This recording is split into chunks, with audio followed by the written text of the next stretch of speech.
Good evening, good afternoon, good night, Turks and Caicos, and to those watching via Facebook Live around the world. Welcome you to this iteration of This Is What's Up 3.0. This is the second episode of the season, and I feel great because I got an awesome guest here with me tonight. I hope you guys are paying attention to what we were showing before. It's highlights of the party. The party's been very busy over the last couple of months, and it's just showing a little snapshot of what we were doing for the last month. But enough about me. Well, I'm Honourable, this host. Sorry for not saying that. But enough about me. I'd like to welcome my guest for today. He's the Honourable Jamell Robinson, our Deputy Premier, as well as Minister for Labour Force and Border Force and Labour and Immigration as well. Thank you for being here tonight. Thanks for having me, Janai. And again, listening public, watching public. Apologies for the late start. Technical difficulties happen. That happens to the best of us. But again, it's great to be back on This Is What's Up, even though it's 3.0 now, So it's very good to be the second guest. And I know there's a ton of things we want to just, have that conversation about. And as you would have said, there's tons of things happening in the country. It's a very active period, good ways and bad ways. And looking forward to the discussion to kind of highlight some of those things that's going on. No, for sure, there is. But before we get into that, you've been minister for what, about 6 months now? 6 months now. How's it feel? Well, how does it feel? It's definitely a new role, a new challenge, and I think it's one that I welcome. It's one that I didn't necessarily envision coming out of the election, but I think it's one that kind of suits me. And funny enough, when we were on the campaign trail, me and the campaign manager, Honourable Will Belliard as well, we were down by Brother Will, and we were having this heated discussion over TCI status and what does it mean to be an Indigenous Turks and Caicos Islanders. Right. He just was in it with the boys. And I go and say, I said to the guys, I said, man, one of these days I would love to get a piece of immigration. Well, you're in the hot seat now. Yeah. Boy. Hey, don't want action. And I laugh and after I got the role, our former campaign manager, Siobhan Harvey, he said, Mello, that's my nickname. It's like, Mello, you remember what you were saying now, my brother? Well, I said, boy, I ain't see it, but I guess you gotta be careful what you say to God, boy, because he might answer it. Right. But yeah. But since you got it then, what grade would you give yourself? Because think about it, we've seen a lot of ministers come and go. We've seen other administrations, we've seen other parties, whatever. What would you give yourself? What grade would you give yourself? Because you got to grade yourself or other people grade you in your first 6 months. Right. So what I would say is I'm happy that I got a ministry that was already on the move. So I'm grateful for that. And I have a great team in place that's helping me a lot. So I think for my first 6 months, I would give myself a B. A solid B. Solid B? Solid B. And you know why? Because I think this 6 months for me at least has been a learning experience. Because before I want to put my imprint on how I would like to see things happen in the ministry, you got to first learn what's happening in the ministry. So you can't get ahead of yourself. So I wouldn't say that, all right, well, I came in and said, all right, well, I need to change this, do that, do the other, and I'm just in the swing of things. So I'm just been learning for the last 6 months. I have a good grasp of where we are now and where we want to go for definitely. I have my ideas and stuff, and I think that's something that when you check me at the end of the first year in office, I think I could bump that up, either B plus or A minus. Hopefully that's the thing we get up there. My next question. Give me two things. Not a lot. Two things that you think could bump that up to an A in your mind. Well, I'll give you. Hold on. You give me more than two. If you got more than two. Then let me see if I can get three out of it. Let's go. The first thing would be to complete the implementation of the recommendations for the service charge survey that we launched maybe like 3 months ago. Okay. We've gotten the data back, but we haven't had time to go through it as a team and finalize those recommendations because service charge is something that's been on our radar for almost like forever and ever, amen, in terms of trying to finally get that to ensure that the workers in the industry get their fair share, which has always been a concern. So that's the first thing. Hold that thought 1 second. No problem. I'm gonna let you. I'm gonna let you get the number two. Of course, I'm gonna let you get the number two. No, but when you say service charge, I remember previous administrations, they ran on giving us back or giving the people back their service charge. So what's the difference now? What's this it's So you're looking at now. what you have, and I think a lot of people mix, is your service charge and your gratuity. Right. Service charge right now, the way the law is written, all employees, get a guaranteed 10% split amongst them. How the law was written when it was changed initially, that 10% was supposed to be shared equally. Okay. But what happened was the industry requested that the PDM government at the time, who had, because of the pressure from persons advocates like myself, my father, Uncle Clarence, and all those persons, to make the get it in place in the first place, they asked for them to take the equal shares out, because the thought was, okay, well, management doesn't do the same thing as frontline staff does, so they should get more. Right. However, when you say there's no specific formula for the distribution, that leaves it up to who? Management to decide. Which they'll so take what's all. been happening? Yes. Bingo.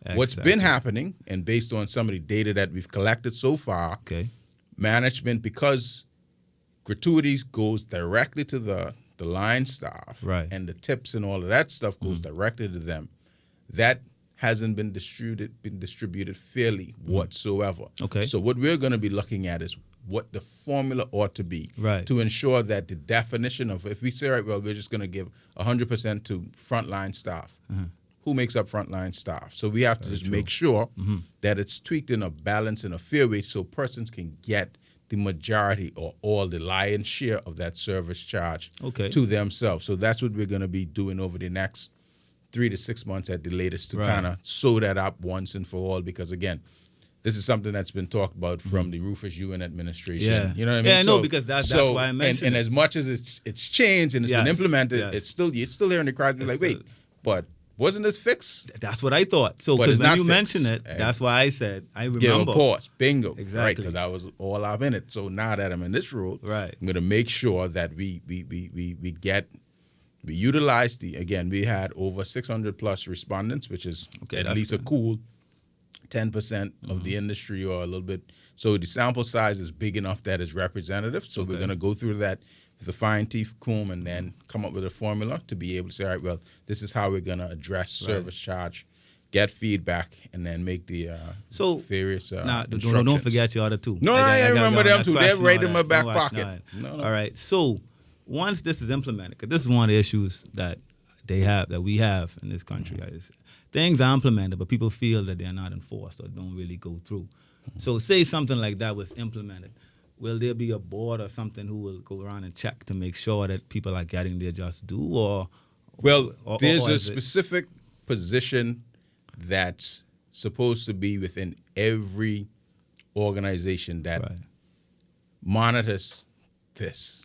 That we would tap into. I want to call it like a trunk master, but I don't think that's the exact name. But it's a person that is tasked with ensuring that it's distributed in whichever way it's supposed to be. Now, what the law presently, because we took out the equal parts, not we, this administration, because the equal parts distribution was taken out, it gives each institution or each organization the ability to determine what their formula is. So each organization has their own formula. Some may share it equally. Some may say, all right, well, the majority of this 10% that's being charged in service charge will go to the majority of frontline, or they could say all could go to management because you're all making good on tips. This, that, and the third, right? Understood. So what we're going to do is we're going to standardize that formula. So when we say, all right, well, X goes to, and I want to try to preempt what the formula be, but whatever that formula is, the trunk master would have to ensure that it's distributed accordingly. And then we'll have our checks within the labor department to make sure that, all right, well, you just do your spot checks and say, hey, how's this been distributed? And then we'll also try to create a feedback loop from employees directly to ensure that what is being distributed is done by the way by whichever formula we set. So those are the things that we want to ensure, because again, like you said, enforcement has been an issue for a long time. because one thing could be on paper, but if it ain't your reality in real life, then it doesn't matter. It doesn't. From our standpoint, we just want to make sure that, one, we get the right formula. Okay. We ensure that the right people that were intended to get a part of it get the majority, because what we don't even talk about, people talk about service charge, but we don't even talk about the facilities fee. No, we don't. Right? We don't. I mean, when I get my bill, there's like 3 different things at the bottom of it. What do organizations do with the facilities fee, which is a minimum of 3 to 5%? Yep. Right, which could go up even higher, and who uses that or who utilizes that? True. Right, which was the split of the introduction. So even that needs to be looked at, as well, because that might cover some of the management costs. Right. So our people double dipping even. That sounds true. Now, even all right, since that's happening, there'll be a fear then that, say, some people, some institutions or some companies may want to raise prices anyway. Well, to cover. The thing about that, right, is all the service charge or the facilities fee, even the accommodation tax, is not paid by the actual organization. Yeah. It's paid by the taxpayer or the consumer. Yeah, the consumer. Yeah, true. So all you're doing is collecting. Either you're collecting government money to remit to us, or you're collecting your employees' money to remit to them, which, like, come on, man, like, it's their money. Yeah, you should give it to them. Or you're collecting your facilities fee, which is for you and whatever that is designed to do. Right. So it shouldn't be a problem. So the end cost, to me as a consumer, might be a little higher, but it wouldn't change what you're going to make. The percentages. Right. On it. Okay. What you're going to make. So you charge what you charge. That's your price. And then we just give a percentage on the accommodations tax, service charge, and maybe facilities fee. That's great. We call that a day. I really hope the enforcement side is being pushed, we can deal with that, man. Listen. You know what I mean? Like my people out there, I know I got a lot of people who work in that sector. Course. And trust me, you know what I mean? Like I said, it's been said before, to where the service charge thing, came up. I'll tell you this. Make sure I'll tell you this. Be on this side. This here is the term we put plenty babies to bed. Okay. We can't be rehashing and revisiting and rehashing and revisiting, man, some of these things. We just need to put it to bed and set it aside. So that way we could get to our new challenges that we can't even foresee right now. Exactly, because the country's growing, man. Bingo, we're growing rapidly. So we can't past that. We can't be looking at stuff we saw 10 years ago. Looking at an Honourable Janadio Howell 20 years from now. And when I get elected, I'm going to deal with service charge. That don't make no sense. Man. I don't talk to the Honourable Robinson a while ago, and he should bingo, that's supposed to be done. So that's the type of things we need to do. So that's the first thing. I go number two. Number two. Yeah, and this is another baby we need to put to bed. Okay. The immigration amendments. We're going to basically do a repeal and replace bill, because there was so much amendments that we needed to do to the immigration bill to make it to, one, be able to function properly, anyway, to anticipate the current growth that we have, as well as to deal with PRC levels, to ensure that, one, there's a path that you have to take if we allow you. Again, this is not a right, allow you to get to to a PRC level. Then we are increasing the length of time to get a PRC. We're moving that to 15 years. Okay. We are reviewing basically anything you could think of with immigration and labor. It's under review. It's under review. We have our recommendations. Literally, we have a repeal and replace bill. Right. Like we got the updated regulations last week from Chambers that is reflecting some of the changes that we want to do. My team and I, well, my team first, and then myself and Honourable Williams will go through it once they do their initial review to ensure that all of the amendments to the ordinance and the regulations are what we intended them to do, because law is a funny thing, and once you pass it's passed. Exactly. So the only way you got to go back and fix it. So you have to make sure that it does what we want it to do. So very true. So that's the process we're doing. And again, I was looking at no longer than maybe yesterday or day before yesterday at a town hall meeting that I think I went to. It was like 2012, 2013, but it was at least 12 to 10 to 12 years ago, easily. Yeah. where there was town hall meetings. We did it in Provo. We did it in Grand Turk. Right. And it was all surrounding what? Immigration reform. And it was actually the TCI status bill and the TCI immigration bills that were being reviewed. Right. And we literally just finished doing some amendments to the TCI status bill as well. So all of these things are babies we need to put to bed. Like, we have to make up our mind that this is where we want to go. Give it enough time to affect the type of change we want, right? So we have to look at this thing globally. It can't be that, okay, well, Genadio needs this tweak to the legislation because his situation isn't considered inside of the legislation at the time or the regulation. So let's tweak it to accommodate Genadio. We accommodate Genadio, but then now we're accommodating 100 to 1,000 other people because I'm not going to keep that to myself. Bingo. We might not want to have that same privilege as Genadio. So we have to be careful what the drivers are behind how we change legislation, particularly when it comes to immigration status, labor, all of these things. So we have to like set it, know what we want, and not forget it because, legislation is a living thing, but at least give it enough time to make sure that if we are changing, that we change it in a way that allows it. Because I literally, for the last 15 plus years, it feels like every administration, every term, somebody doing something with immigration from the interim administration. Literally, I remember going to town hall meetings in government, constitutional talks, between constitutional talks from way back then when we were looking at getting our constitution back. The immigration-related stuff was in tow because I believe the interim government do some changes with immigration. They did. Rufus government, Charlene government. Every government. We didn't get a chance to complete it, and I going exactly. We've been tweaking. It's like, look, let's do it and why breathe. Do you think that's the case? Because the reason the reason I believe. So the same example I gave you with you having a peculiarity that it doesn't address. Right.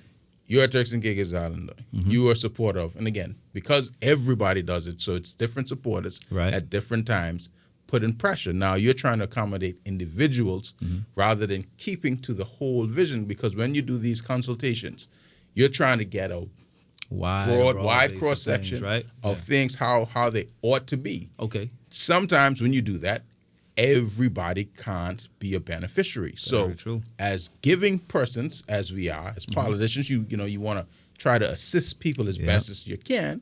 So then you keep on tweaking, this ain't working, that ain't working, the other ain't working. That creates bigger problems down the line. Bingo.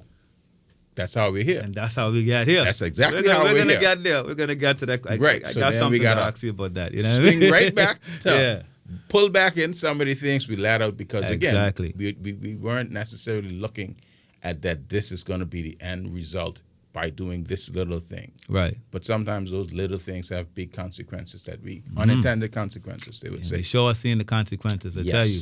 You got number 3? Yes, number 3. And this is the big one. That's why I leave this one last. You got last. Right, yeah, man.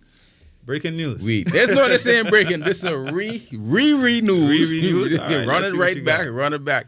Number 3, we are almost, and I've announced this before, but I will announce it again on This Is What's Up 3.0. 3.0. We are this close to sealing the deal on a preferred bidder for the Digital Borders Project. Okay. That includes the introduction of biometrics. That includes the setting up of a border force database so we can know all who's in the country. That includes the introduction of our ETA system, which is the Electronic Travel Authorization System, and a few other things that will be kind of groundbreaking on us being able to handle from a digital standpoint who's in our country when. I just came back from vacation with my family to a neighboring country. And this is something that's very, very simple but very important. When we flew in, we had to fill out our ETA, Electronic Travel Authorization. When we left, we had to fill out our Electronic authorization. That's simple. But why is that important? We have a situation where we have a lot of people in this country that might be here illegally. Yep. We have the thought of persons who come in illegally being able to get their passports legally. Right. So, but they came in illegally. So if they choose to travel and you go, once these types of systems is put in, you go to the airport, day before you check in electronically, or even on the day off, you doing it, and we say, hold up, Janario, this is a new passport. We don't have any records of you entering the country. Right. How are you exiting my country? So you get to the counter, they Janario to the airport, we pull you aside, you ask you a couple questions. Only one answer you could give us that may get you off is, I lost my passport 3 months ago. Okay. What was your legal status over this last 3 months? Are you on a visa? Are you on a work permit? What are you here on? So if you can't answer that, we know you're here illegally. It's true. True. We know you entered But my not question, correct. So those are the types of things that we're moving towards. And again, and I was having this discussion with somebody, we are repeating and rehashing a lot of the things we need to do. And that was my accent. A significant amount of work has gone into getting to that place. We're not there yet. So my biggest challenge, I would say, is holding the fort until we get to that. Because once we get the contract in place, it is anticipated it'll take 18 months to get everything in place. We'll see results 12 months in, and then 18 months after, and from the signing of the contract, that is, we'll have a fully digitalized border system with those 3-4 elements that I described earlier. So I'm like, yo, let's get to because I thought we had this thing closed from last year. Listen, my thing is what you're saying now, it makes me seem like we far behind the ball. We're very far. Me think, why wasn't this going on already? No, but because here's the thing now. It seems pretty standard, don't you think? It's standard, but you still have to do the work. You got to put it in place. You have to have the people with the ability to do the work. Me and my PS was having a discussion today, and she probably ain't like me talking this part of the business, but it makes sense. You need to have the critical mass of people with the relevant competencies, right, to be able to execute whatever vision you have. Once you have the vision, then you need the appropriate people because, as you would know, as an architect, right? QS. Sorry. Apologies. QS. Yeah. And I can swing over, but you're in the construction industry. Yeah, in construction. So in any area of construction, they're good. You have your civil engineers. You have your other types of engineers. Right. Just because you're a civil engineer doesn't mean you have the competency to do anything in engineering. You don't necessarily, you can't say, all right, well, I'm an electrical engineer too. Nope. And vice versa. Very true. So you're very competent as a civil engineer, but we need an electrical engineer for this particular task. Right. So we need to go and get that electrical engineer to get these things moving. And as a small developing country, you wouldn't always have everything at your fingertips. And plus, you might have people who say, well, but he's an engineer, he should be able to do engineering. But do you think we do the due diligence to find those people? Because I would say from what I would say from what I've seen in my new ministry, we've done that due diligence. We've taken the time to bring in the expertise that we needed, where we recognize there's shortfalls. That, all right, well, we don't have X, Y, Z on the ground. We need to bring it in because we need to make sure that when we do this, we could set it and forget it. We don't want to be back at it. And again, this here, a lot of this isn't new. Literally, I remember before the interim administration I came in, and I could be wrong, but when Honourable Jeffrey Hall was the Minister of Immigration, we were on a pathway to set up these very same systems, introduce biometrics. Apparently, at that time, a lot of people was kicking up. They didn't want to be subjected to biometrics, but they ain't really on that run no more because we have to do what we have to do. You have to. But if things had ran its natural course, we would have been here 2008, 2009, 2010, 15 years. So when you say we're behind, no, we're behind. Literally. So, and again, so from that time where there would have been an intercession where, all right, well, there's a stop, there's a pause. Okay. That got put on. And again, I believe contracts were signed, everything. So that was in the literally progressing. All right. Legitimately progressing and should have come to a conclusion. Yeah. That got scrapped, however that happened. So wasn't a super priority on the Rufus. We trying to save the the economy, pay off balloon payment, this, that, and the third. New administration.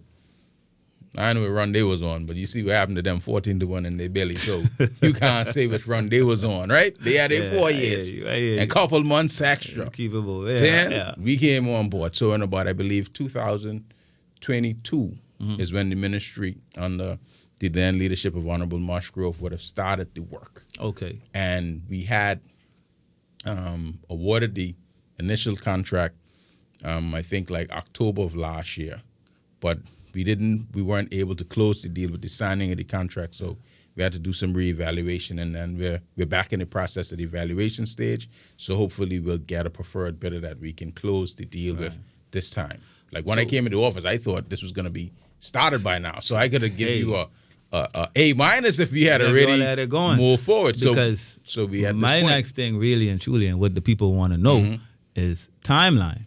It's also timeline for all these things. I mean, these are some lofty things you have in your mind. Everything is awesome. Everything is great. And if you could pull these things off, like you say, within next year or whatever it is, I mean, you could look at your ministry and say it's a success for the next couple of years. All right, the first one, I would say service charge, no more than 3 months. So we'll close this out before the end of the year. 3 months. Certainly, 3 months. 3 months. Before the end of the year. Like, okay. You say I'm rested, just back from vacation. This is 3 one months. of the number one tasks, right? Right. 3 months. The legislation, and again, this is something that I inherited. We've been working on it to finalize. We had, like, literally coming out of the election, the stuff was previously approved. Now we have been working with chambers and cabinet to finalize. So hopefully, if not the September sessions of Parliament, right? Definitely by October, because literally we're just on the finalizing.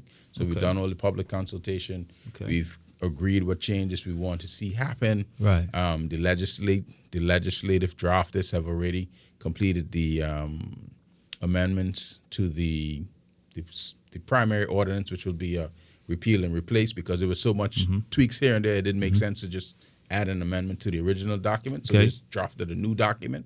So we'll replace the existing one, have a brand new one, plus the regulations. So we're just finalizing what those are to be to make sure we don't have anything. So that's almost done. And actually, the Premier called me just before I came on to ask me about where we are with the evaluation on the digital borders. I didn't get the answer before coming on air, but I can't see that taking more than another month, 2 months at best to have it noted. Right. And then have the final contract signed off on by ourselves and the ministry and the contractor. So maybe 2 to 3 months, or by the end of the year as well.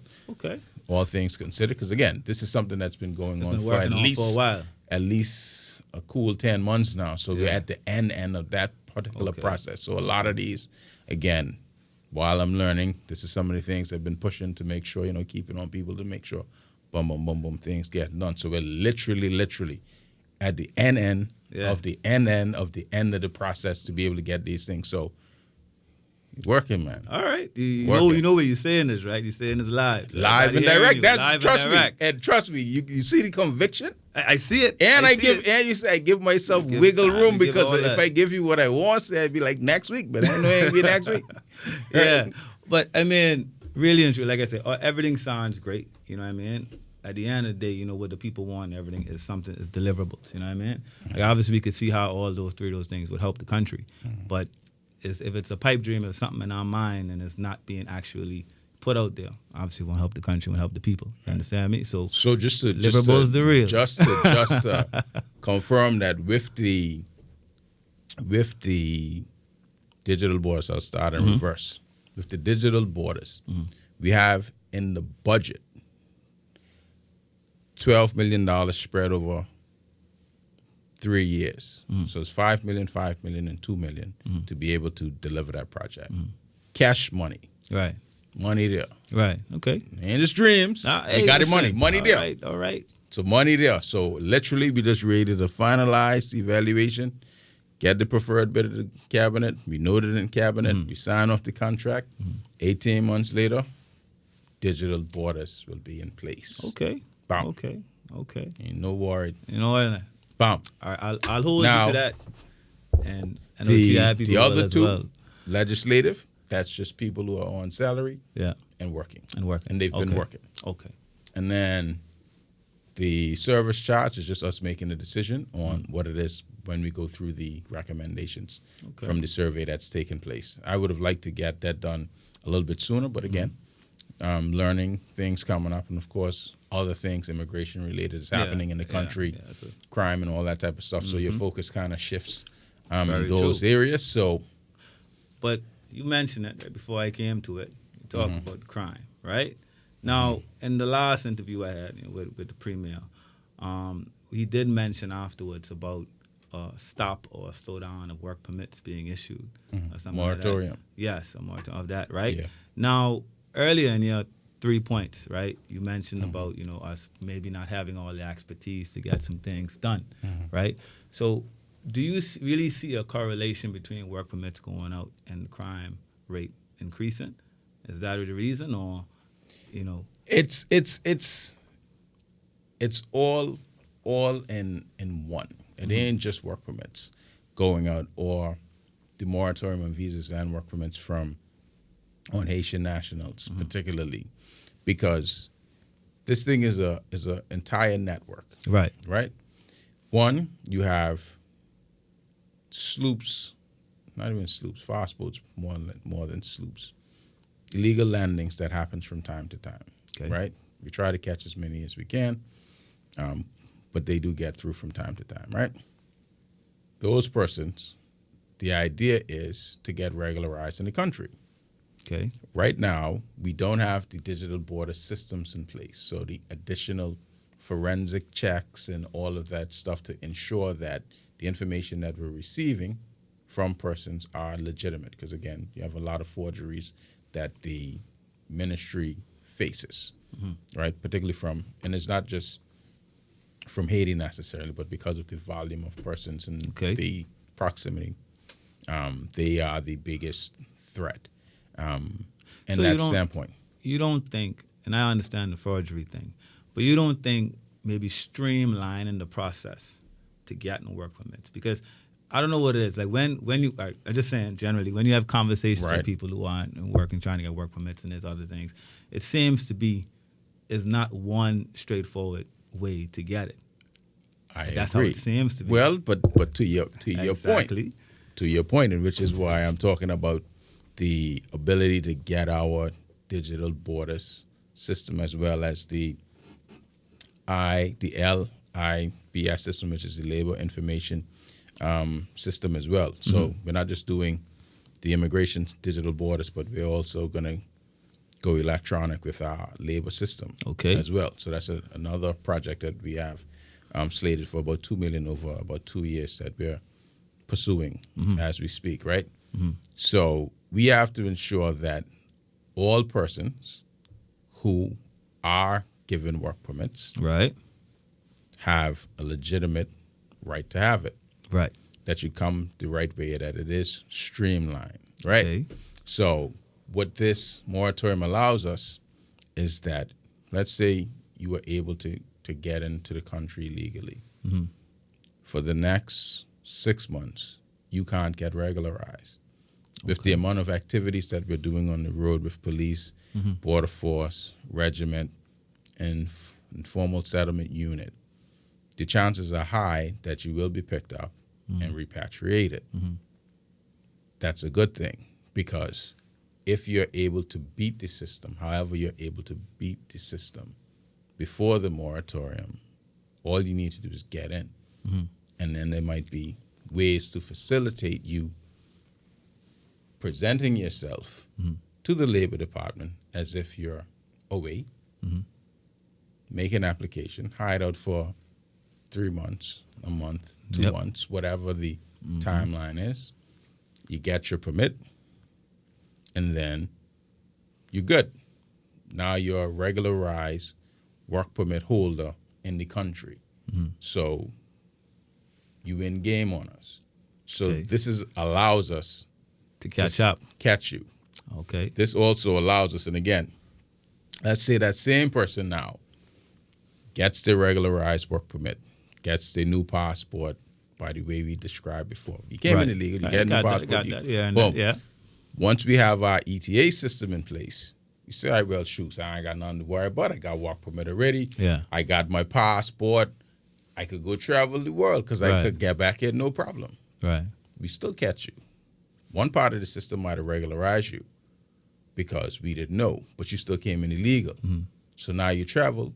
Now we have the ability to say, well, how'd you get in this country? Because there's no entry record of you. You might have a stamp in your passport to say you came in at one particular time. You might look at it and say, okay, you got a stamp, but there's no record of you in this country. So we catch you again. So the systems we're going to be putting in place to close these loopholes are coming. Right. But we need time, which is why I said earlier, I have to stand in the gap until we get, because I know it's coming. It's coming eventually. And it can hit. It must hit. Like we got a 5-year term. Yeah, it can hit. You have to. It must hit. Have to, like we man. can't go back to the public in 4.5 years and say, Bro, you can't talk to me. Exactly. We can't even talk to ourselves Yes. without these things being in place. Right. So we got to close this gap. Yeah. Right. So it's not perfect, but it's meant to disrupt. It's meant to disrupt it. It's meant to disrupt. So do you think it's been, how to put it, I don't want to use the word successful, but let me say that. Do you think it's been successful in what you guys are trying to do? Like the idea behind it? I think it's still early, but I think it's yielding success. Okay.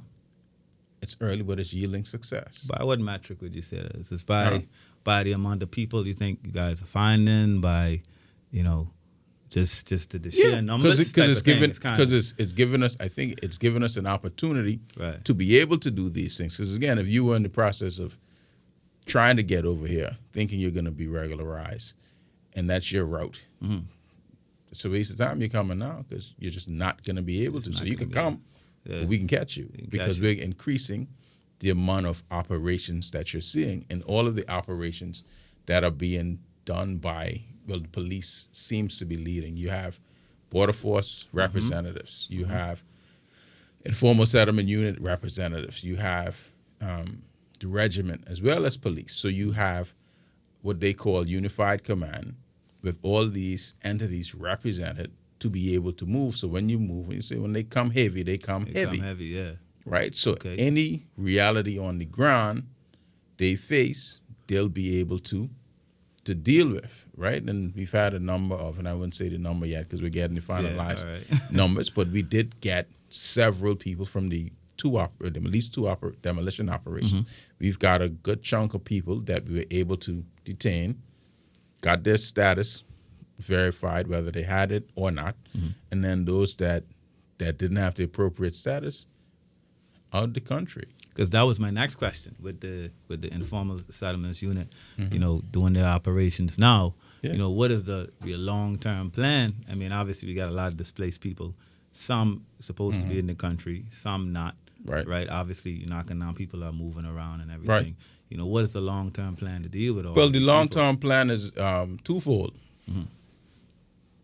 You say reclaim, repatriate, all right, right, and recover, right, because we got to reclaim some of this land. Very true. We have to be in a position to capture these persons who are illegal in the country. And for Turks and Caicos Islanders or legal residents, we have to give them an option to recover what they might have lost, which is why simultaneously, and which is why this might have only started now, because we've been working on the housing solutions for years now. Like me and Honourable Musgrove switch rules. Now he dealing with the housing, I dealing with the immigration side. But the housing solutions for Turks and Caicos Islanders primarily, and having more housing in the market suitable housing and legal housing Right. is also the answer. At some point, we just couldn't wait any longer to say, right, well, we have to get the housing in first so people have a place to move, because we know informal settlements are crime-infested areas. You have law-abiding citizens who just want to get to their home, get to work, do whatever with their family, yes. But amongst them, hide and hidden, playing their side, are these criminal elements that you have to root out. And the thing about it, what we have to come to terms with as a country is we have to be able to deal with the disruption that needs to take place to cure these things that have been ailing us. We allowed this stuff to fester for decades. We really did. It ain't happened because of nobody. Nope. Turks and Caicos Islanders, we allowed this to happen. I'm a young man and you're a young man. Yeah, so ain't the proverbial we, yes, ain't we, right. but we are here to deal with this, because we can't allow our children to have to deal with the same problems, which might be far worse. So again, I understand we are compassionate. We want, and again, that's why we are simultaneously, before all of this stuff really kick off, we were trying to get the housing options pushing forward, out, right. push and get it out, so you could do it simultaneously. But at some point, you just have to go. Yeah. And fortunately, in some instances, I believe a lot of the displaced persons have relatives in country, so they're moving elsewhere. But we're still pushing the housing solutions to be able to, for a long-term, medium to long-term fix, because we know if you're a person and you have a legal resident family member who used to live in another location, a legal informal settlement, and they're in your space. Now you got it. It's a little crowded for you right now, but that's just a short-term thing. Right. So we also have to be mindful too, and we've pressed upon employers as well that under the law, the employment ordinance says you have to ensure that your staff has appropriate housing, appropriate shelter. This goes so back to one of the things we're also going to be looking at and the Premier announced it in one of his press conferences, one of the things we're going to be looking at, and this is one of the things from our standpoint that we're going to be enforcing relatively soon, is the fact that if you have, particularly for the renewals is where my focus is being, because it's easier. If you're coming for renewal, you will have to show us proof that that person has appropriate housing. So we're going to need that light bill. We're going to need that water bill. We're going to need that lease. We're going to need the ability to do spot checks if we have to be able to say, well, 123 Farrington Road, you show me a lease. You're paying $500, $1,000 a month for a 2-bedroom, whatever it is. I need to know that ain't a cardboard box. Right. Right. No, I understand. Because you can present anything to me. You can, and that's the way I was going with the enforcement thing as well. We have to ensure that people have the appropriate living. So this is more work. It's going to take more human resources on our end to be able to do it. But again, once we get in the swing of things, because it almost like we just need a surge. You surge, you disrupt, and then you hold. Right. Because once you set the new trend, the new tune on how things ought to be, people will just fall in line, because a lot of the issues I believe we have, people like to challenge the Turks and Caicos government because they think we're always going to bend. Well, you're right. And bend. You're right about that. Or break. You're right about that. Might get a little piece of bend, but we ain't breaking. We say foot down, foot down. Yeah. Because again, our future and our present is at stake. You see what's happening. Everybody see what's happening in the country. You want rules. You want enforcement. When the enforcement comes, you're hearing the outcry. But guess what? We have to be resolute, because the outcry is from a minority of people. Right. There's a lot of consent in the silence you hear, because, again, we can't let 10 Facebook anonymous people disrupt what we're trying to do. And again, some might say, well, the 6 months moratorium on visas and work permits. Oh, that ain't a solution. No, that's one of the things that we've implemented. Okay. So if all things work in cohesion, before the issues, ISU wasn't moving. Very true. He was doing a lot of studying. He was doing a lot of assessing, like the information rich. So, but in terms of action, because again, you're trying to move simultaneously. Okay. But it got to a critical point where, man, hey, this crime thing getting a little out of hand, so we got to move forward. We got to move. So we can safely say that there is a correlation between the informal settlements, of course, crime, immigration, crime, of course, all of that, crime, all of that, because again, all of it is in one.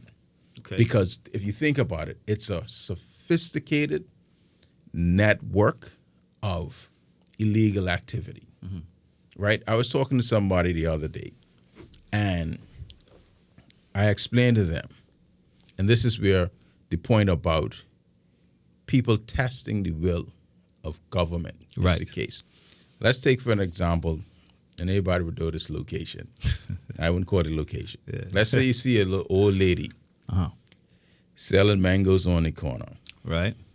Government workers going buy their mangoes, police officers going buy their mangoes, government officials buying their mangoes, everybody buying their mangoes. That person doesn't, let's assume, they could have it, but let's assume they don't have it. They don't have any license from business license. They don't have a location. They don't have no environmental health inspection sheet, no anything. But they're just there because everybody need their mangoes. Very true. Cool. And the mangoes are better. Keep going. Better mangoes. But whatever. Let's say the monies that person is making helps to get a seat on a boat to come over for a person. Let's say the money that person is making helps to buy drugs, helps to buy guns. That's an illegal activity that could be supporting other. Because guess what? With your business, and particularly with money laundering and illegal activity, you have to diversify. I know, that's very true. You have to diversify. How are you going to legalize? You have your legal businesses. Yep. But you have other businesses. So what you might see is one thing could be connected to a whole set of other illegality. So what you allow as a country in the open as, okay, man, it's a lawless place. Well, if I could do that, why can't I set up a shop where I could have gummies being sold looking like gummies, but it's actual drugs in the open? In the open, yeah. Why can't I do all these other things? So the things you allow that people say, all right, well, why are you focusing on these small things when these big things happen? Very true. It started from those small things and people keep on pushing it and pushing it and pushing it and pushing it. So we have to lock down resource dependent because some things are so out of hand that you got to go for the big things. Right. But similarly, you got to cut off some of these small things because you wouldn't necessarily know who's connected to who or who. That could be my fruit stand. Very true. Because I could tell you there was a lot of backlash, well, at least, around talks and everything on the road about that. When you guys locked down on the mangoes and, bringing things in like that. And even myself, initially, I didn't really understand because, you look at it and you say, I know what you said is, okay, what if that money is being used for this and that money is being used for other illegal activity? And then somebody might say, okay, what if a lady's just trying to support her family by what she knows? Do it the right way. She bring it, but then exactly. Do it the right way, right? There's and this is the part about, and this is where we have to get to about small offenses versus large offense. Right. They say, or the Bible say, might be the Bible, might not be. It said, how to go? A liar is a thief. Thief and a thief is a murderer. Yeah. You see that? Yeah, From telling a lie, go right up that chain. Yeah. Right? And again, it's all about, there's laws that allows you to do just about anything in this country legally. So if you want a mango store, a fruit stand, which may or may not be reserved for Turks and Caicos Islanders, by the way, we know, right? Go ahead. You could get your shop get your little space, get environmental health to be able to inspect it, planning, approve it, whatever the process is. Right. And you pay government their fees. We get our little cut. Everybody get a little cut of money. You sell your mangoes at whatever price. Yeah. But guess what? What we allow for an expense sometimes. So selling out of your car is far cheaper and cost effective than having a shop. Very true. You ain't got to pay no light bill. You ain't got to pay no water bill. You ain't got to pay no AC, no nothing. You ain't got to pay none of that. You just got to pull up your car, sell from your trunk.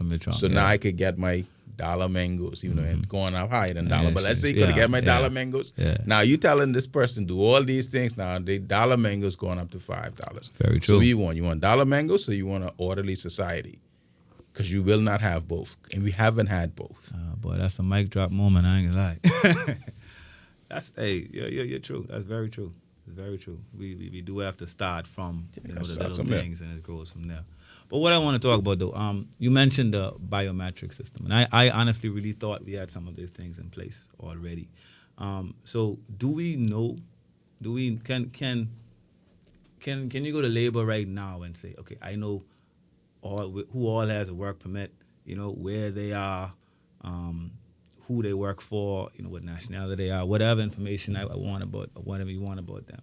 Is that information available? That's something we're just trying to put together. The information is available. It's just not available by the clip of our fingers because we aren't digitized. All the information isn't digitized. One, from a biometric standpoint, the only biometrics that we have in country are basically for criminals. Okay. Right? So criminals are forced to do their fingerprints and this, that, and the third. So they'll be in the system. When persons are caught on, if they're caught in country or if they are on a boat, then they go and they do the fingerprints. That's how we know there's a lot of return visitors. Okay. Right? Hey, this person was here 2-3 years ago. Right? Or whatever. Now they're back again. They got caught or blah, blah, blah. There's that. So now, once we introduce biometrics, that's going to be for all non-Turks and Caicos Islanders, certainly, and we'll determine whether or not we for all persons. That's going to allow us to know who's in the country more so than not from this standpoint. Now, what we've been doing, and this would have been introduced over the last, I believe, year, particularly on the work permit side, and I'll get to how we deal with the pulling of information, right? What the manual process is. So if you need to know who's who, we can get to that. But what we've been doing, right, is we've introduced an intelligence unit within the move to border force. Okay, we have that. So what the intelligence unit has been doing for new work permits as well as existing work permits, they do an intelligence check to see if these people are showing up on any of these networks as persons of interest. So right now, you don't get to have a work permit in this country unless an intelligence check has been done on you. Okay. So we've been doing it for about a year now. So everybody, one way or the other, new people and renewals are probably ran through that system. So we know you're legitimately should be in the country. And guess what we found? In a lot of instances, and you have a lot of people who realize they're on the stop list. Mm-hmm. You get deported. Mm-hmm. Once you get deported or repatriated for overstaying or whatever the case may be, you're automatically on the stop list. There are other reasons you get on the stop list, but let's use that as a simple thing. You had those persons years ago, stop list. 2-3 years later, they come in, they apply for a work permit, they get it somehow. Not enough proper cross-referencing with the stop list and the actual list, right? That happens, whatever. No point, no fingers. Just saying what happened. And you run this thing on them now. They don't really got 2-3 work permits. Now I got to get refused because intelligence picked up that John Doe was on the stop list. So guess what? Your work permit refused. But and John Doe had a month of years here. Don't care. Mm-hmm. You can't rectify something that was illegally given, even if the government give it to you, because you're still on my stop list. True. I haven't, or you haven't gone through the process to take yourself off the stop list. So you could have had a business, you could have do anything in the country, But once we found out, hey, John Doe is on the stop list, everything ceased. So you could run, but you can't hide forever. So as we get better and better with this type of stuff, so imagine that's just one thing introduced over the last 12 months. And trust me, I've seen the requests. Because they have to come to the minister to recommend to the governor to take them off. So what I do is find out why they're on the stop list and then make a determination whether or not I want to recommend that for those persons. So if we could miss people on the stop list, right? What's stopping? Because now it makes me think further. I said that was then. That don't happen now. No, all right. Because we introduced the intelligence checks on these people now. Sure. So you got to run through that intelligence check and pass that and get that clearance. To make sure that, and this, I'm fairly young, like you say, right? How are we making sure that our young people or our people in Turks Island got a chance even for working and everything? Because one of the main things people always say, we bring in people when we have people here already. I know you mentioned it earlier, and I asked about the due diligence that's going on within the labor department, because everybody got their question and stuff. I know I had my issues when I first came back home, you know what I mean? But if you say people before was getting through the stop list, I mean, come on. I think you want those type of jobs, though. Huh? No. I'm not saying I want them. Not you personally, but I'm not saying. But what I'm saying is generally, does the labor department do checks basically to make sure, or do they have a database on who's available or whatever? Because all right, just a quick one. Say whoever gone off to school, right? They come back. Yes, they now have the internship program and the apprenticeship and all this other stuff, right?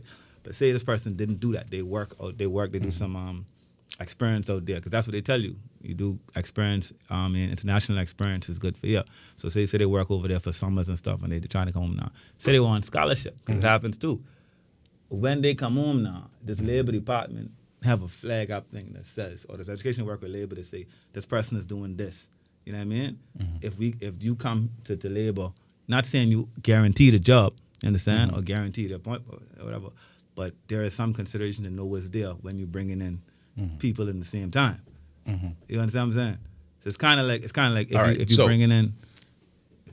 Short story, not where we needed to be. Okay. Right? Because what we have now, it's a voluntary system that's in place. Right. So you as an individual would have to write into labor, say, hey, put me in your labor database. So let's say there's a job that we believe you're suitable for.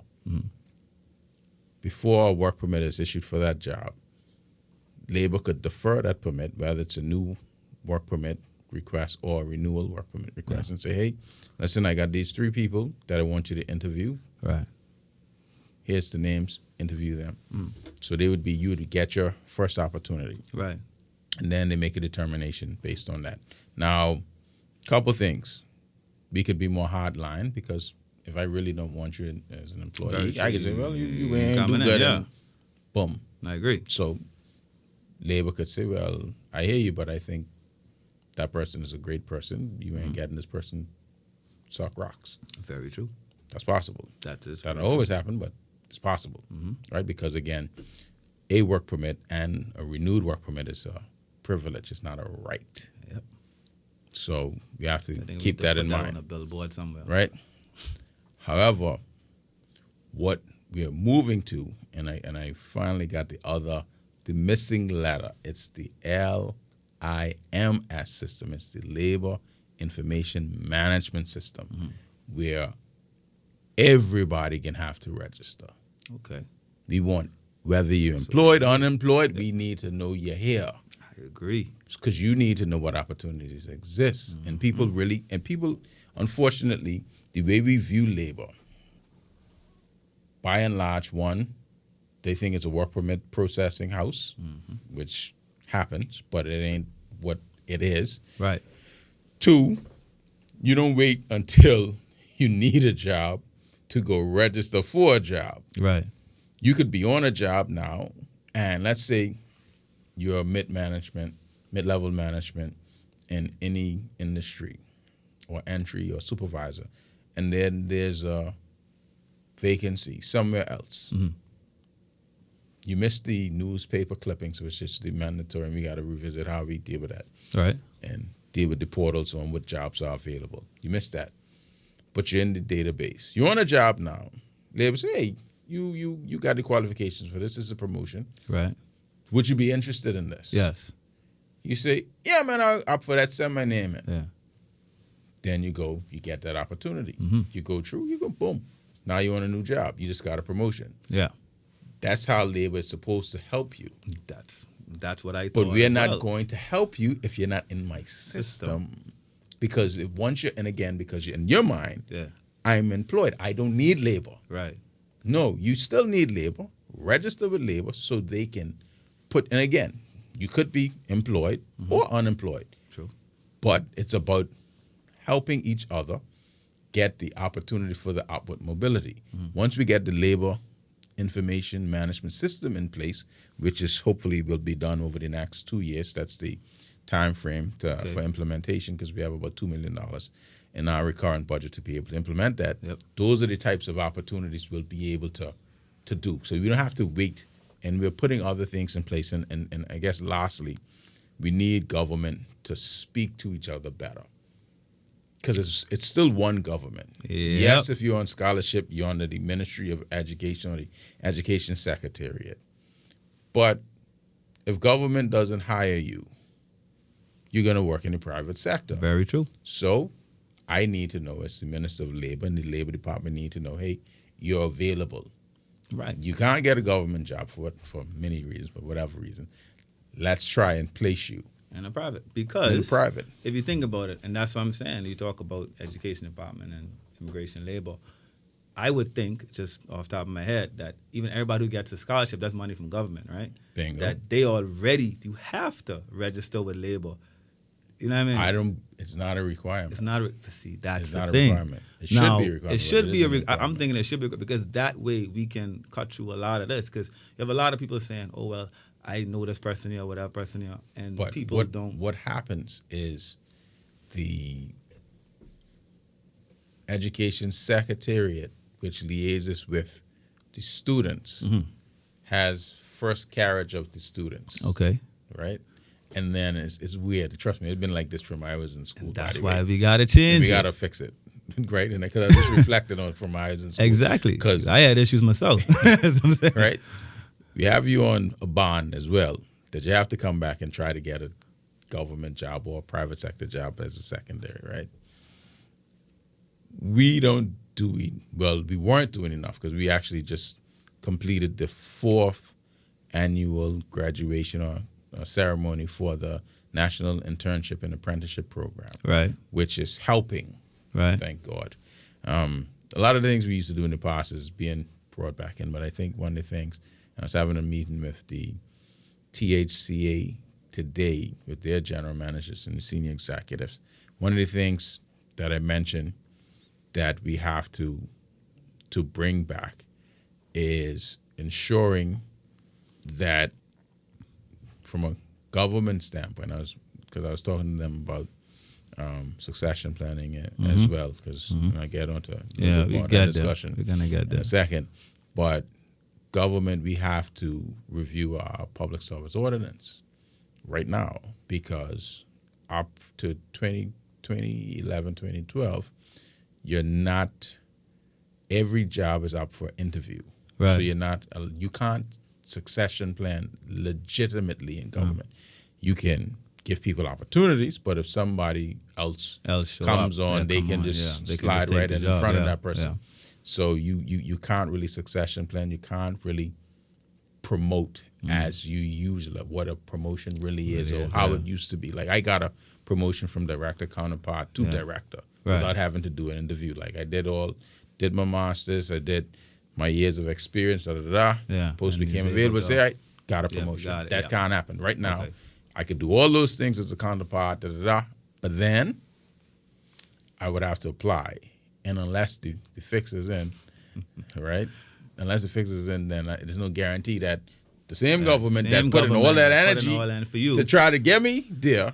But right, but that's working backwards though, because we're putting in a lot of resources. We're putting and again, a lot of these things are stuff that we're still trying to undo from the interim administration. Wow. Because of what they believed at the time they were putting in for fairness and transparency. Not, it doesn't just work. making It's things not difficult. bingo. It doesn't fit our reality as a Right. developing nation. It doesn't. And now back to the a bit of the discussion that I had with the GMs for the TCHTA.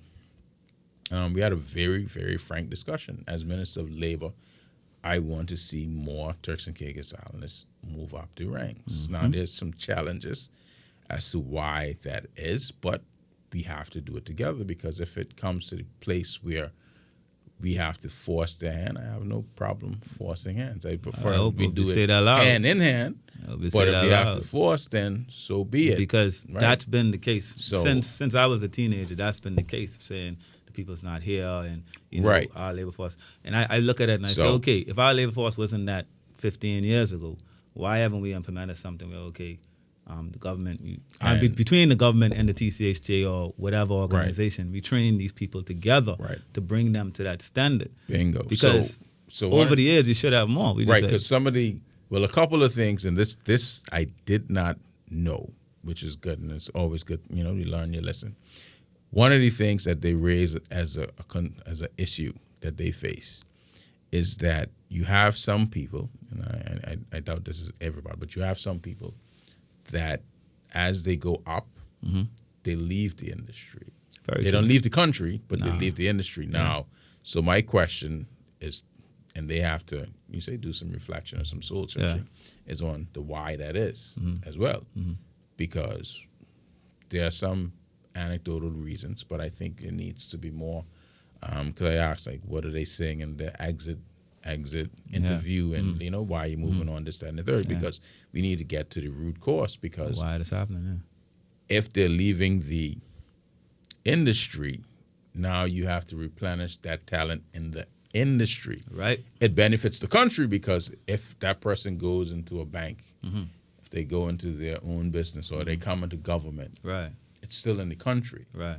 That's just why partnership is important, because we have to build a nation jointly and collectively, because we are not losing talent out of country, meaning those senior persons or seasoned persons. Okay. We're losing talent in terms of people not coming back into the country. Very true. From that standpoint. So persons aren't even getting the opportunities that I would have gotten to be in government and get my little promotion and this, that. They're just saying, well, nothing here for me. And again, that's where the legislative review comes in, because I can't tell you the last time I've heard of a counterpart in government. No. Or even, and that's what I suggested to them. It's like, all right, well, Labor just sent you John Doe for this role. You don't believe John Doe can handle this role, or they only have half the qualifications that's needed. Okay, let's have a counterpart system where you help them get the training they need. It might be a case where government needs to help subsidize that training to help them get to the point. And it's like, all right, well, it doesn't necessarily mean you'll be the beneficiary as a property, but you might have assisted in the training, because we need the talent in the industries. So you might help with the training, but that person might get an opportunity at a different property. But it's the same thing with the work permit, and you should be training somebody while they're here. But you still have to find that person. So this part of the discussion we had, and I was, to me, that's labor department. No. That's why I say that's a reason. Yeah. I went had a discussion. I can go into everything, but part of the discussion again is what I basically said as well. Is like, listen, the case is you should have those types of people that are ready from day one. Right. Which is 6 months ago. Day one is 6 months ago. Yeah. To be able to plug in, to train up. You should have those people, because the notion that, and a lot of people have this notion, all right, let's start from the high schools and do this. That's 20 years ago, man. How much time do we can start from the high schools? Somebody got to be ready. Somebody got to be ready, right? Somebody got to be ready now. They might not be complete, but they got to be ready. And one of the other things that came up in the discussion. And again, it was a very fruitful discussion. I think we're going to get some dividends about it from it as well, is that whatever the criteria ought to be, because we want world-class people. Very true. We want our Turks and Caicos Islanders to get the appropriate opportunities to be able to succeed. We don't want them going too early. We don't want them going too late. Nope. We need them to get the opportunity. So very true. Articulate what it looks like to move from a sous chef to a executive chef. And that needs to be laid out. Clear. Say, do this, so this. everybody knows. Because this can't be a secret industry. Oh, right, well, Janani, you just don't qualify. You don't have it yet. So, okay, well, I can try swing back in 2 years.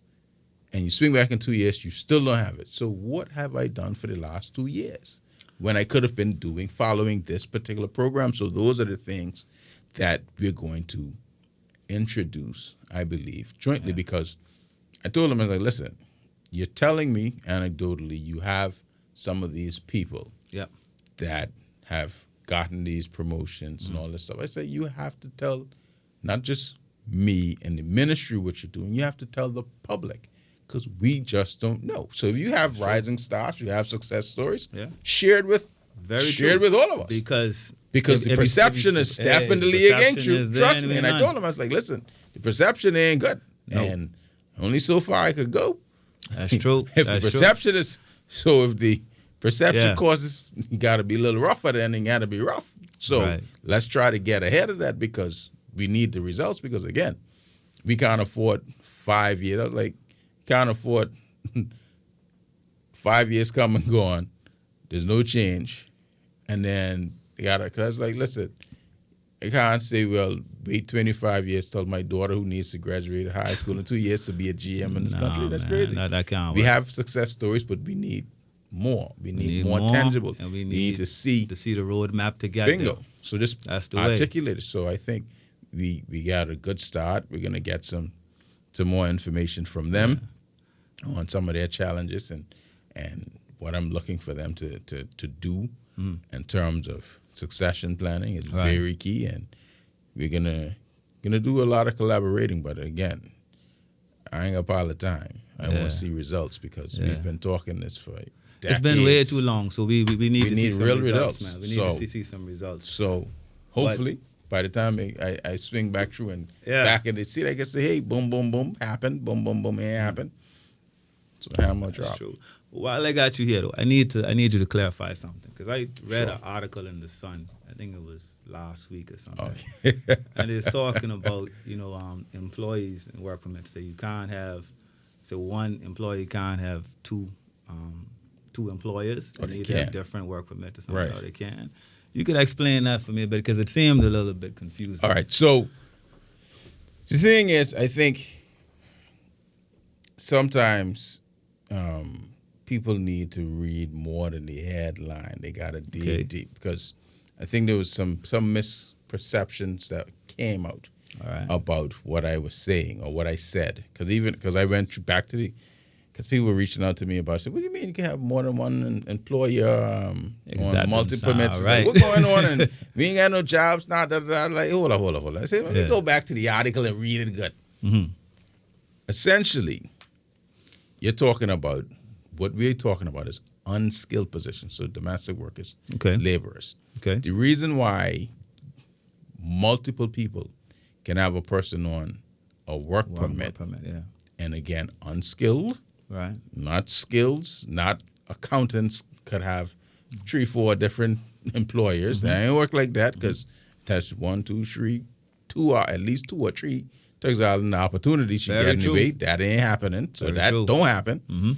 Is in that unskilled section, you're already talking about somebody being on minimum wage.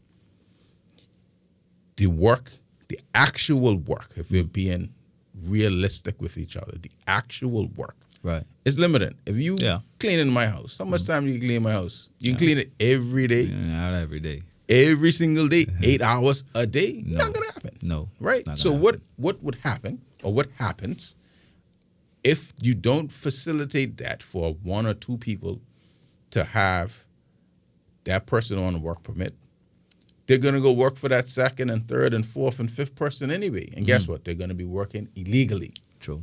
And if I catch you working by John Doe House, who don't have your permit, Border Force picks you up, puts you in sitting pretty, and then we can deport you or cancel your work permit. Right? And that's what you don't want, because people do need domestic cleaners. They do need domestic workers. They do need laborers. But everybody doesn't need their individual one. Okay. That's the first thing. And we can touch on the individual one and what some of the challenges is with that as well. Okay. Because we got to be real. Yeah. Alternately, if you don't want to join up with somebody to have a domestic worker or a laborer, or whatever the case may be, we have employment agencies. Not the employment agencies as in the consultancies that make applications, but we have employment agencies which are allowed to bring in workers and then outsource them. Right. So if I have an employment company, I have 3 domestic workers that they could be utilized as, it'd be similar to a maid service, let's say. Right. Okay. Right. So 3 of them, they could clean different persons' houses for them. So they would provide the same service without you having to take on the responsibility for the NHIP, NIB, making sure they're paid, making sure they get enough hours, making sure, as we said about the housing, making sure they have the appropriate housing. Right. You ain't taking no responsibility, but you get to utilize the service. Right. And that's what was envisioned when the employment agencies were created. Okay. Even utilizing employment agencies to bring in workers in the construction field as well. Back in the day, you got 7 Stars building this project building. All right, well, you bring in 100 workers, all kind of skills. Deal with that. Boom, boom, boom. They tie them up. Boom. You send them back, you have another project, and you keep them. You continue. Boom, boom, boom. Fine. Now, 2 things: how we've abused the system. 1, some employment agencies bring persons in to have them, and then they try find them a different employer. True. That's not how it's supposed to work. But then you're supposed to have to work. Again, with your hold tight, man, hold tight. We can get. All right. I just tell you how. All right, so on. Again, from our standpoint, we can't allow you to say, right, well, you came in on an employment agency permit. All right. We give you a work permit. Say, all right, well, you think you got business, you're doing X, Y, Z, and then allow you to move on to an individual. No. Okay. Because the individual probably don't have enough work for you, and then we're facilitating persons getting around the system, right? Because you find somebody who needs to work, and 9 out of 10, you may or may not have real work for that person anyway. Right. So we facilitating something different. Then you have on the other side, everybody in this country would have heard the notion, oh, I signed for John, I signed for Peter, I signed for Paul. So you just regularizing them. You may be getting a little coin every month based on what they do. True. You have them paying for their own work permit, which is illegal, because if you're an employer, you're required to pay for everything. You have them covering everything because you signed for them to be in the country, but you don't have any work for them. Yeah. So why are they here? Right? And those are many of those persons are the very persons who got up to their 10 years PRC. They're in the country legally now because we facilitated. And that's back to our original point. We are here because of us.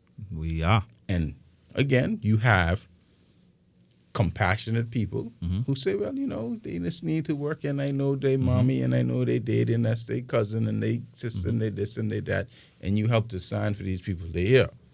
But now you have a person with limited skills potentially in country that's a burden on your systems. Yep, on your resources. Yeah. So now you upset that the person your mommy signed for 15 years ago, their daughter in the same school as your child, or you. Yeah. That's the link. No, it's true. No, we missing the links because this is what we dealing with. All these schools full, and why these this and that, and who this and 10 years ago. This is the result. Why y'all building schools and we got all our children in private schools for those same people? For those same things. And guess what? Not a little thing, and we, like I said, we can be clamping down. Another thing that I've seen again because I've been studying. That's why I'm telling you what I've been seeing. Another little trick people do. All right. We give you a labor permit for 4 years, 5 years, whatever. Then that same person who signed up for John Doe comes and say, well, I want them go from an unskilled position to a skilled position. Let's say there's a carpenter now. There was a laborer for 8 years. Let's go to carpenter. 8 years. Yeah, keep going. All right. He's a carpenter now. Yeah. He's skilled. Now John Doe is a carpenter. John Doe gets to endorse his child. Yep. Bring him in. Put him in school. Which we have other enforcement issues with the school. And that's another thing we can deal with. But just like the you guys are gonna get a lot of like the housing thing. Yep. We can look at implementing the proof of being in school thing, because what happens again? And this these are arguments, but we can tease this out. Labor requires you as a work permit holder to have your child in private school. Really? Hear me out now. Forget government. No, listen, we got some things, you know. Trust me, I got in my life. But go ahead. Check out everybody permit. When you apply, particularly in that first time, they require you to show entry in school. Okay. But I don't think we follow up on that after that. Bing. It goes back to all right, I'm show you now. Yeah. But guess what? You see, this is the part. You can run, you see, moon run all night, but sun is catching in the morning. Yeah. So plenty people get free for all for how long they had it. Yeah. You could do anything you want. You just can't do as long as you want, because at some point we got to tighten up on some of these things. So I could tell you. And I've had discussion with the Labor Commission, and I'm in the process of putting together the appropriate instructions. Because like I said, I just came back on vacation. Where going forward at a certain point, you're going to have to prove your child was in school. So school about to start, about to open. Yeah. And you about to get your permit renewed with that same child on it. And guess what? You're going to have to show my team they was in school last year. Not government school. Yeah, they've been in private school. Because if you want that permit renewed, because guess what? If I tell you, you got to put your child in private school, not be a strain on government resources, because that's the reason a skilled person is allowed to bring a child endorsed, because the notion is you make enough money to cover yourself and your family. Yeah. That's the agreement. Right. So how you been benefiting from chalking up government schools with your child all these years? And free education. Now, I know they talk about the human rights and what that say and all that good stuff, right? Thing. But guess what? You can have that human rights. You get away with that year. All right, well, human rights say, hey, you had to put my child in school, you in government. Right. Tell me if human rights could say you have to get your work permit renewed in this country. No, they can't. They can't. Because so again, you gotta, this is where I say you gotta take some stands. All right. Search, hold, and regularize. Now, once we do this and we hold true that, hey, if Yenna's persons wasn't in school for so and so, you ain't getting your work permit renewed, what you can do when you come? Boy, Turks ain't playing around, man. Boy, I gotta put my child in school. Doom. Done. Yeah, you can do that.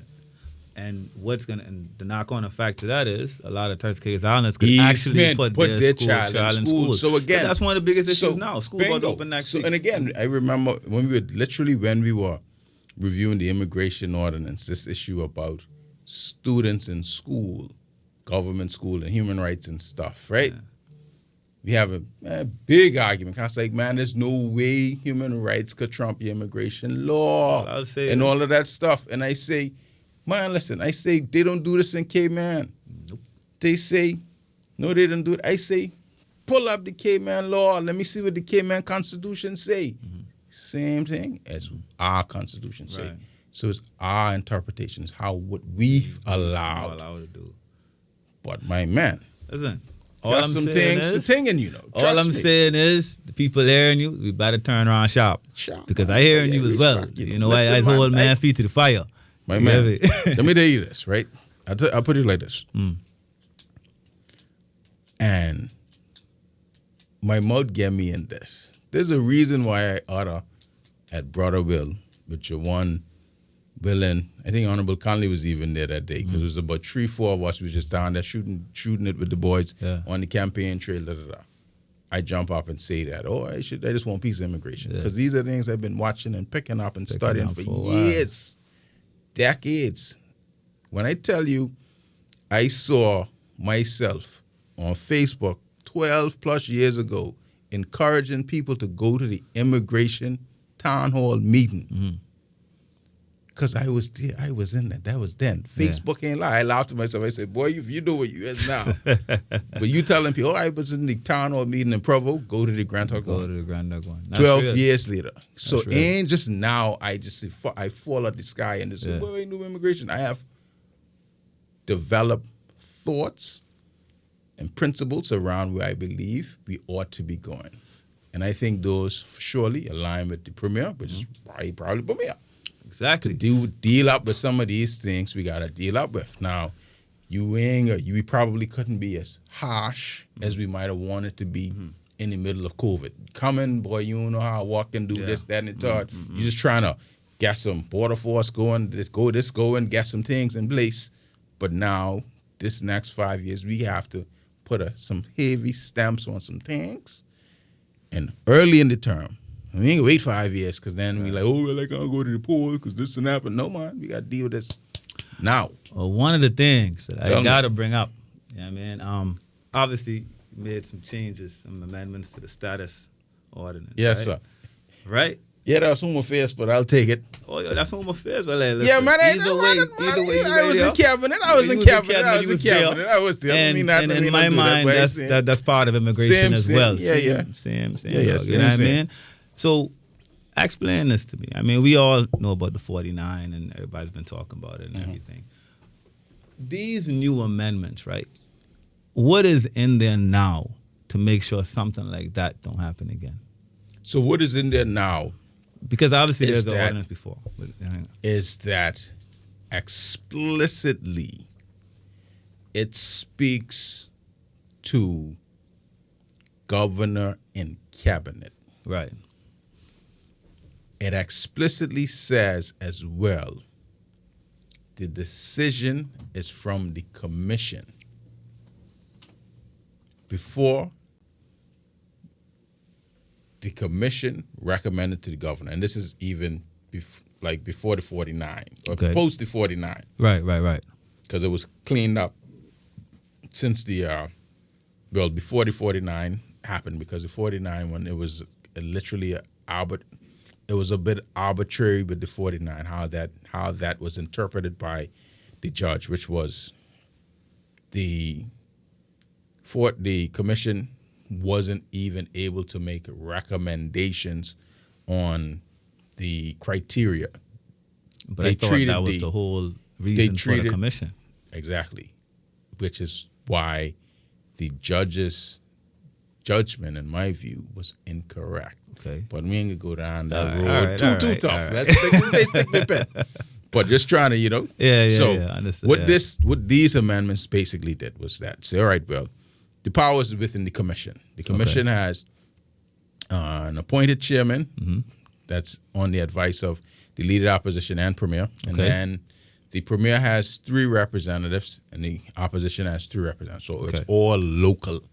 Okay. They go through the criteria. We have a point system. All of that stuff is in place. All the things that was delayed, it's now in place. So they recommend that, all right, these people, whoever they are, go forward. Cabinet reviews it, comes to cabinet. We can review it and say, all right, well, let's look good. Or we can say, well, boy, these 3 people, I know some things for them. Yeah. Send these 3 back to the commission. Here's the additional information. Please look into this piece. Yeah. And the commission can say, well, all right, based on this new information you introduced, no. Right. Or based on this new information, say, well, all things considered, it's still a yes, and then they send it back to us. So if they recommend yes again, we can say all right, well, here's further information, or then we can accept it. But the power is with the commission, and with the governor, and with cabinet. But we get one final look at it just before, it is issued, and that's only right. So you have people appointed by your elected representatives to be on the board. Turks and Caicos Islanders, that's the first line of defense. Yep. And then you got one last shot at the cabinet level to say, all right, well, boy, I know something that this might have not been considered. Have you done this? We can ask questions and share additional information. And again, that's not to say that people can't participate in the vetting process at the beginning, because I believe where we fell down with the 49 as a country and a people, we knew things about them, but we were too afraid to say nothing, to say anything or put black and white. Right. There were some people who say, hey, these 10 people, trash. Here's why. Boom, boom, boom. Right. We got to be able to stand up. Other people can't do our fighting for us. True. Because if I have to fight for you, it makes it easier for me to enslave you. Mm-hmm. So if you fight with me, right, and we fight together, I might have a bigger role as the leader, but you were right there fighting with me. Yeah. Right? So you took risks with me. With me, yeah. We took risks together. Yeah. So we're on par at the end to share in the spoils. Right. But if I do all the fighting, then I could do all the dictating, because the same person that could free you can oppress you. Yep. So we have to be a part of these things. So if we know there's people that are undesirable, that the name in the paper, you see them and it's like, all right, well, no. So how do we get away from, say, personal vendettas then? No, but that's where the commission comes in. Okay, all right. Because the same way I could say, boy, use trash. Yeah. You shouldn't have it. 10 other people can similarly say, oh, man, Genadio should be a Turks and Caicos Island, because you can have the negative and you can have the positive. Okay. And based on all the information that comes to the commission, they look at everything that is provided. Okay. And they make a sound judgment on whether or not, based on the points criteria as well, because you have the criteria of the point system, whether they meet the minimum amount of points to be able to move forward as well. So you have all of that as a package. So it's very comprehensive. Will this criteria be available to the general public? I mean, say someone is applying for it. Can they get the criteria? Of course. Let me check. No, they can know now. So all transparency. That's definitely available. And I can text you to post in one of the chats where to get the information from once I find out what the actual criteria is, because it has to be it has to be public, available and transparent. Because I think that was one of the issues in the beginning, wasn't it? It was the issue was with that it was available, but it wasn't. And it wasn't that it wasn't transparent; it was too vague. Okay, it was just vague. It was generalizations of, all right, John Doe has contributed to society, the Turks and Caicos society. What I mean, that can mean anything to anybody. So at the end of the day, I could present as an applicant. I could present you what I believe is that, and you have to determine as a person reviewing my file whether that match your criteria. So it became too subjective because it was so vague and open. Which, yeah. All right. So So it's great that you guys took a stance in that. And amending the bill in cabinet and everything, and being able to push that forward. So that's in. That's now. That's now right in legislation right now. So red, any black and white. everybody who would have applied, once their stuff come through the system, they got to come to cabinet with their big dossier and with the recommendations, why this, that, and that. We see people we didn't like. We get one chance to go back and review, and then we see people be like, all right, that's good. So if cabinet says no, it goes back to commission. Commission say, yeah, man, they're good. Yeah, then it comes back to cabinet. Then it comes back to cabinet. And unless we have... Can cabinet say no again? We can say no again, but we got to come with new information. We got to say,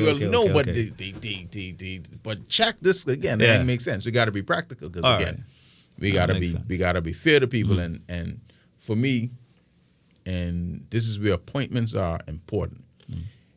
If you appoint somebody, you have to allow them the opportunity to do their jobs. Very true. You don't appoint them to think exactly like you would think. You allow them the latitude to be able to assess and utilize their judgment. So you have to pick good people, right? You pick some people who may think similar to you, but you got to pick good people who could, look at it and review it and say, all right, well, all things this makes sense. Okay. This the amount of points they should have for this category. They in that whatever. You know what I mean? So all of that. Moving that way. That's good.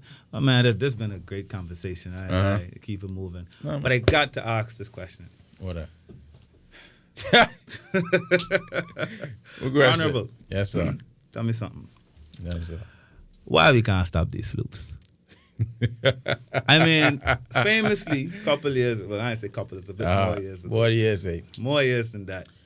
I think we kind of heard. I'll tell you this. I will tell you this. All right. We have stopped the sloops. Okay. Our biggest challenge is speed, fast boats, actually. Really? Because we're very good at intercepting sloops. It's the fast boats that we have a bit more challenges with. And even in those instances, we've been good with picking them up. We have more assets with the regiment, which is Marine, as well as the police Marine. I think we have about 4 boats that once we catch them on our radars, we're able to track them down because these boys could really, really, really move. Right. Right. So we're getting much, much better with detection and the chasing down on the water. On the water as the first line of defense, which is the responsibility of the regiment and the police, not border force. We deal with them once they hit land, if they hit land. Okay. But then we have a program where we do our apprehension, which is border force. Police helps out sometimes, depending on which areas we go.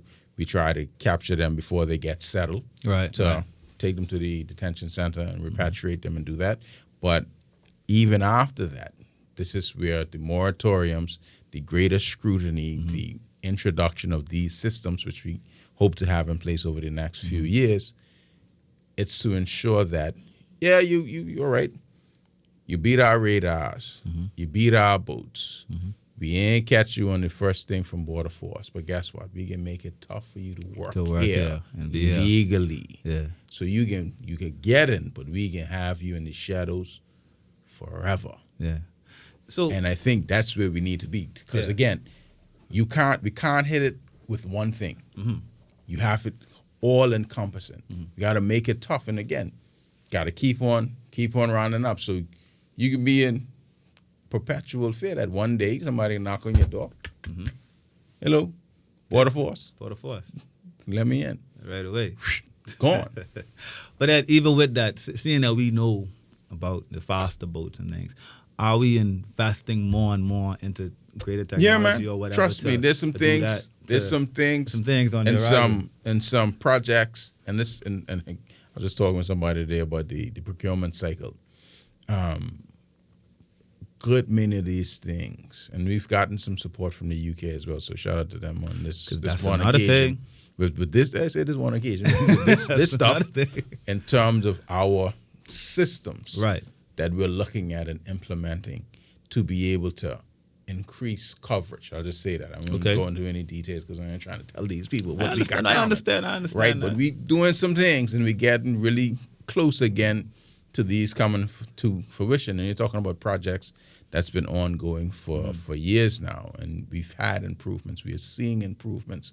You see when the boats are catching, all the time we don't see boats on the shore with roosters and things, speaking certain languages allegedly and all that stuff, right? Allegedly, right? Yeah. So that's not the reality more often than not. And one of the things I've spoken to my team about is that we have to show when we are repatriating these people. Because that's what I'm saying. Because we have to close the loop in people's mind. Because, all right, well, that's one boat get in. But what about the boat that didn't get in the night before? Exactly. I don't think that's hundreds of those people would have been caught. And over the days that follow, they would be repatriated. So you would say right there, statistically, you would say we probably catch way more than, of course. We catch way more than land. Than ever land. Definitely. Okay. We catch more. All right. Now, in terms of slowing them down, or the reality is, there's a pull factor to be here. Right. Right? Because the U.S. dollar and the amount of money you make, and this was many years ago. I don't know what it is today, but I think persons could make like $5 a day, or made $5 a day in right, from work, working an 8-hour day. You made $5.50 an hour. An hour, yeah. In Turks. Mm-hmm. If I go to some place, I can make $5.50 an hour. When I got to make that $5 a day, I can take my chances. Take a chance. But guess what? And this is where, again, all of these things are connected because it's very complex. This is why it's going to take time. When we catch those boats, even though they might throw the drugs off, throw the guns off, and we only catch people, right? Because they're moving more than people. This is big Very network, true. right? You don't get to sell those drugs. You've lost that, whatever amount of money that is. You've lost the value of those guns as well. And you've lost the value of each person that's on that boat. If they've paid $2,000 to $5,000 or $10,000, whatever the money is, whether that's by loan or by cash up front, right? Because these persons might be coming here to be paying off. Very true. Paying off through work and all these other things to their people at home. Send it back. All of that, right? Send it back home. You just disrupted something that might have had $100,000, might have had $250,000 worth of value by each one of those boats you catch. Right. It has a certain value that you've just disrupted. That's wasted money. Wasted money now. Similarly, if those persons had gotten through, but you're able to still disrupt their ability to make money to send back home, they can't facilitate another boat coming. True. Because we didn't get the money from. You still owe me from the five people I sent last time. Yeah. How you can come and ask me to send five more people? Okay. Because the disruption that we have to do, and this is where, and again, I implore our people to work with us. Yeah, it can be some pinch. Yeah, it can be some sacrifice. Yes, it can be some disruption to fix some of these things. But it has to be done because we're not just disrupting your lives. We're disrupting their ability to keep on fueling this network and this cycle. So, yeah, mommy on the corner selling mangoes because she need them selling mangoes because she got to get that money back to John Doe who might have get her son on that boat. She got to pay for that. That's very true. So we allowing her to do her commerce and getting them dollar mangoes. Right. We might be facilitating a debt that was repaid. Now, if this debt couldn't be repaid, you can't even get that person on the boat to begin with. You can't even chance it. Oh, John, because guess what? They might have those people, those persons, families back home held hostage. Hey, if they don't pay me this money, you're in trouble. Yeah. So this disruption got to be deep enough to stop or make it harder. That you say, well, man, it's easier just to do it the legal way. So then you just got to disrupt on all levels. All levels. Because, see what you're saying here now, I mean, like I said, all sounds great. We also know that, obviously the Stoops taking other routes. They're not just coming to Provo. They're going north and middle. They're all over the place. Because, again, and that's for a reason. Exactly, because they're trying to divert. I know. That ain't just happened. So obviously the radar is where it is. And again, as we build out the system and the coverage, there can be less and less opportunities for them to evade. I'm going to give up too much. Are we investing in north and more border force and north and middle and really south tell and things you, so that, because come on. All I will say, pay attention to the movements or where the opportunities they're trying to go. Right. As we increase coverage, they have to move in different places because if I get catch going a particular spot 3-4 times, that's that's the thousands of dollars I'm losing each trip. Right.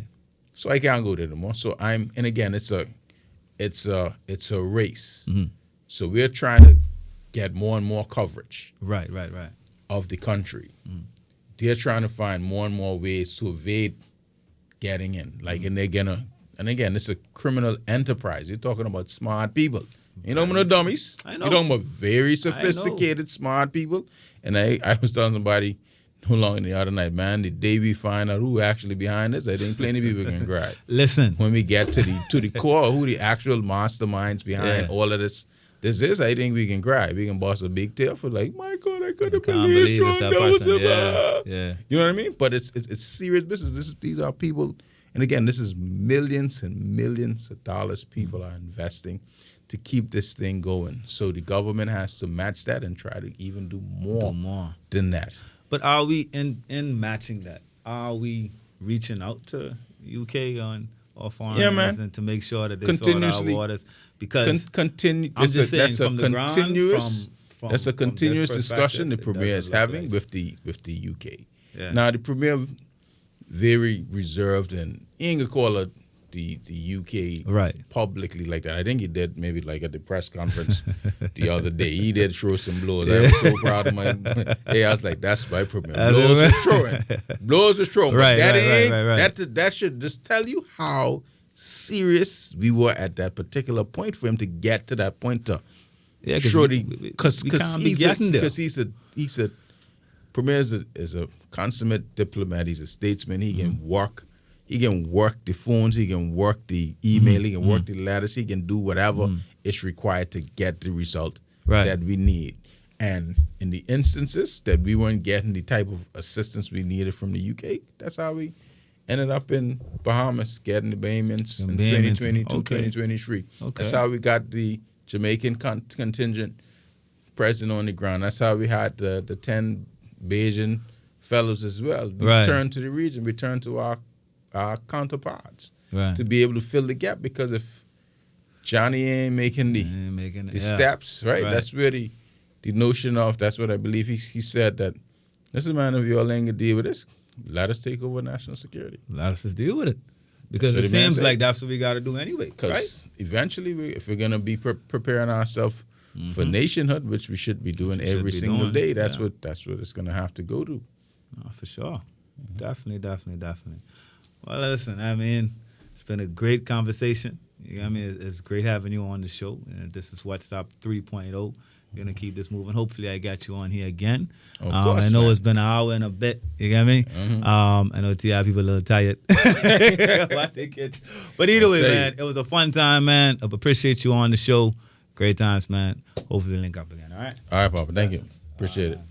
Thank you, Turks and Caicos. That was your Deputy Premier, Honourable Jamell Robinson, with great words. He made a lot of big promises. He said a lot of great things that the ministry is going to do, and I'm definitely going to hold him to it. And I can see that, the country is going in a great direction. And if everything you say does come to pass, I can tell you, we'll be flying. Definitely. All right, thank you, man. Appreciate it. Right. Thank you guys for tuning in. As always, you could be anywhere else, but you're watching us.